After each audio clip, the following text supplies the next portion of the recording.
Hello, I'm Springs Insanity. Welcome to Nerf Mending 7. I have two blasters here that are heavily sun-bleached and used.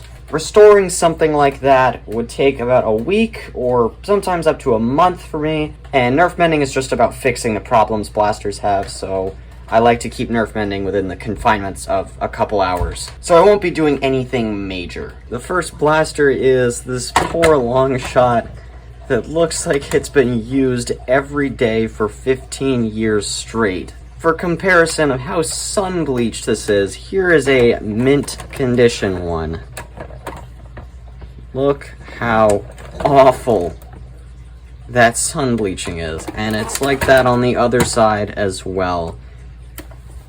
And one of the reasons I won't be restoring this is because I have a couple blue Longshots in great condition. Another reason I don't feel like restoring this, even if I really wanted to, is because it has heavy use.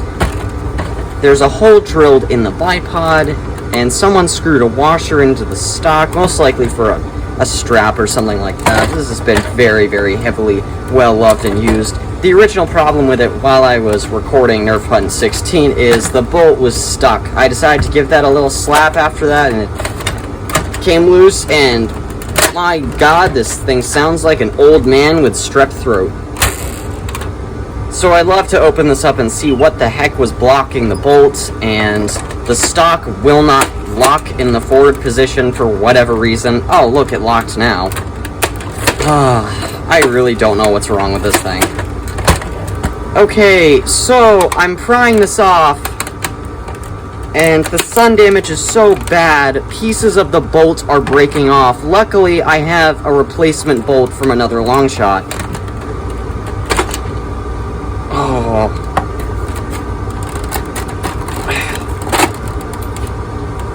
Oh, no.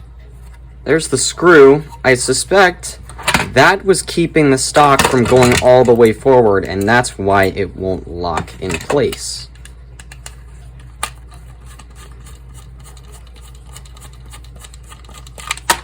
There we go. Okay, so it's not that bad. I was expecting it to be much worse than that. That's not good. I have to clean that off or replace it. A replacement bolt that actually didn't have this side, and this side survived.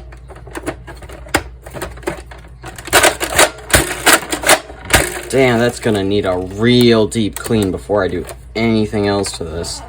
The stock, yep, that was the problem. And oh my god, that spring is just... Hear that? Oh.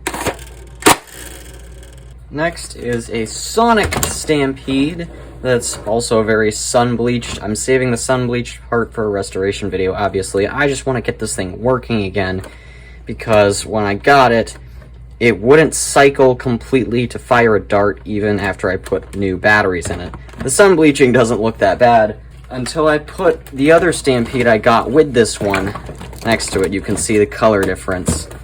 The orange paint has turned white. I'm not sure exactly what's wrong with this thing.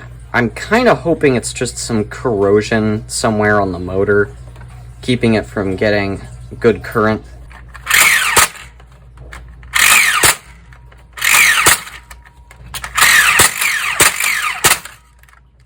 That sounds awful.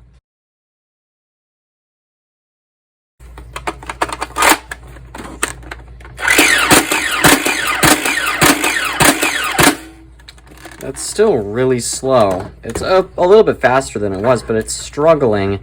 And I have a feeling that the thermistor has gone bad. These Stampedes are so old that that will happen, especially when it's been exposed to the sun and heat for so long.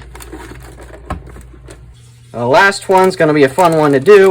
I've got a Lennox triple shot, or air zone triple shot, that I got from Brickosaurus for cheap that was definitely broken. And it didn't feel like it had all the parts in it, so I will say I had to open it up to check, because what's the point of having this on the show if I don't have the parts to fix it? If it's missing half the internals, I can't do anything.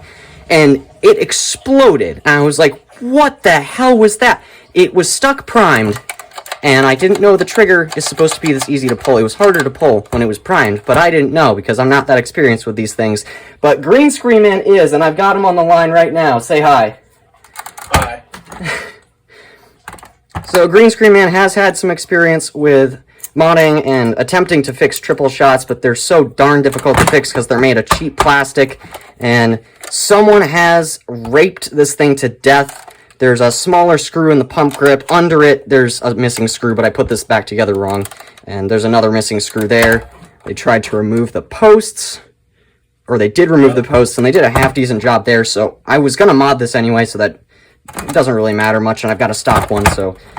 Alright, I'm going to open this up and figure out what's actually wrong with it, because I do not know yet. I just wanted to make sure the parts were in there. And, yeah, let's get this thing open. Alright. Right, I'm inside. I misaligned that a little bit, that's why I wouldn't prime back at all. So it was something with the catch. The catch had to have been bending. Yeah, let me get this all the way out. It isn't bending. How worn down is the thing now? Oh my... That's one of the silliest ways of repairing I have ever seen. They tried to glue... What? Freaking, what is this, aluminum or tin foil on here? They didn't even get it on, and it... So this is bending. That's why it wouldn't release. Because if this is pressing down and it's pushing into the catch notches, that's never gonna...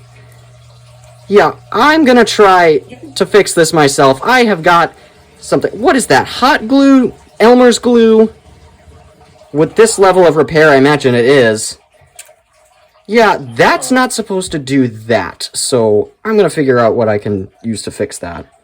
Come to think of it, that catch actually, the way that they fixed it, that probably could have worked if they had it perfectly in shape and they, like, sanded down the tinfoil and used super glue over that. It could have held up pretty sturdily, actually. Yeah, well, if there's enough room in here, and I took a thin piece of aluminum that's not tinfoil, but it's more solid than that, that would hold this together nicely. If I had a panel going across it, that would be nice. I think that would work. The thing that I personally would do, I would get a bit of polycarbonate shaved down to size, put it in there, put some super glue on it, and then sand it down a bit so it's like perfectly flush, like it would fit like the right way, like in that little slot. That's what I would do. Here's attempt number 2. Attempt number 1 was just epoxying this side and this side so it wouldn't bend, but it just snapped under the stock spring anyway. And what I realized after that is this piece is supposed to move and it's a lock. What it did was completely useless, especially since I'm modding this. I want to be able to deprime it, and this would not let you do that unless you had the pump grip all the way forward. Then it would pull this down, so it would slide into this notch on the trigger, and then it would engage with the catch. So I just epoxied this piece to the walls of the catch, filled that with hot glue, and I also did some other reinforcements, like filling that arm with epoxy and just putting some hot glue in other parts because, you know, you fix something, something else might break, and that's very frequent with these things. The front gasket on the plunger tube was missing, so what I did to fix that was, Green told me there's a rubber piece on the top of the plunger head that you can just pull off, and after you file this down a little bit, that will just fit on there and you'll get an even better seal than the stock gasket.